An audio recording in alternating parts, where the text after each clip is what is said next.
সকালে ভাত খাও নাই? খাইছো? এখন তো মুড়ি খাইতেছো।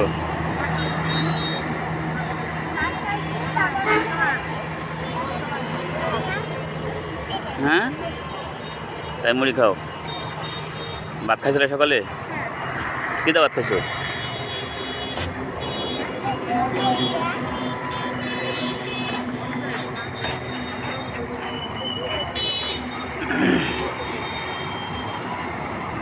মালদা ভাত খাইছো?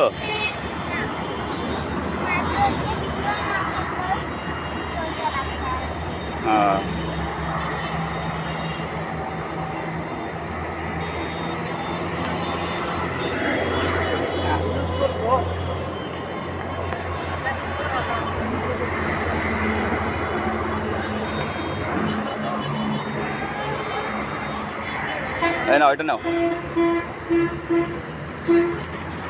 মজা কিনে খাও, ঠিক আছে? তোর মা কো? ঠিক আছে না? আচ্ছা ঠিক আছে, ভালো থাকো। হ্যাঁ, আসসালামু আলাইকুম রহমতুল্লাহি বারকাতুহু।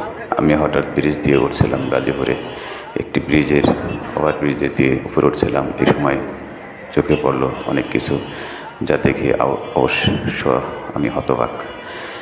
ওভার ব্রিজে বসে অনেকে ভিক্ষা করে দেখছি, ঠিক আছে, কিন্তু দেখেন এখানে দূর থেকে দেখা যাচ্ছে একটি মা এবং একটি ছেলে বসে আছে, ভিক্ষা করতেছে। কিন্তু যখনই আমি একসময় কাছে গেলাম এবং ওইখানে ক্যামেরা ধরলাম, শিশুটিকে রেখে মা অনেক দূরে চলে গেল। অবশ্য পরবর্তীতে শিশুটিকে আমি জিজ্ঞাসা করলাম যে তুমি এখানে বসে আছো কেন? তখন শুনলেন তো শিশুটি কি বলছে। বিষয় আসলে এটা যে এই শিশুদেরকে রেখে যারা এরকম ভিক্ষাবৃত্তির ব্যবসা করতেছে তাদের কি কখনোই ভালো বুদ্ধি হবে না? এই যে দেখেন, এই মা তার মা কিনা আমি জানি না আসলে। অবশ্য শিশুটিকে জিজ্ঞাসা করেছিলাম তোমার মা কোথায়? বলছে ওদিকে চলে গেছে।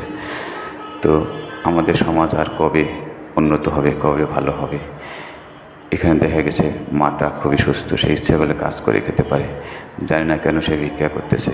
আর এই ছোট্ট শিশুটিকে পুঁজি করে সে মানুষের আবেগ ব্যবহার করে টাকা কামিয়ে নিচ্ছে।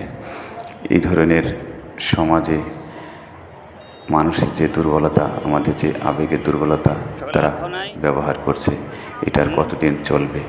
সমাজের কাছে, রাষ্ট্রের কাছে আমাদের একটাই চাওয়া, এই মানুষদেরকে সচেতন করুন।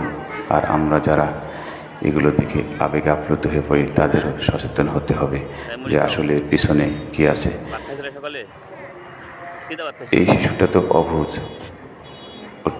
তো নিষ্পাপ, ওকে দিয়ে যা করানো হচ্ছে তাই করছে, ওকে পুঁজি খাটিয়ে টাকা ইনকাম করতেছে। এরকম অনেক সময় অনেকে দেখা যায়, অনেক জায়গায় ধরা হয় যে শিশুকে দিয়ে ভিক্ষা করতেছে, কিন্তু অবশ্য শিশুটি ওই মহিলার নিজের না, ভাড়া করে নিয়ে আসছে। এরকম ঘটনা সমাজে অনেক ঘটতেছে। তাই সবার কাছে আমার আকুল আবেদন, আমরা সবাই সচেতন হই, এই ধরনের কার্যকলাপ থেকে আমরা দূরে থাকি। আর যারা করতেছে তাদেরকে আমরা সচেতন বানানোর চেষ্টা করি। আসলে এভাবে সাজিয়ে গুছিয়ে বলতে পারছি না, তারপরও যতটুকু পারছি সমাজের জন্য বললাম। ভিডিওটি দেখে আসলেই খারাপ লাগলো। এই শিশুটির কি এখন ভিক্ষা করার সময় বা হাত পাতার সময়? আসসালামু আলাইকুম, সবাই ভালো থাকবেন।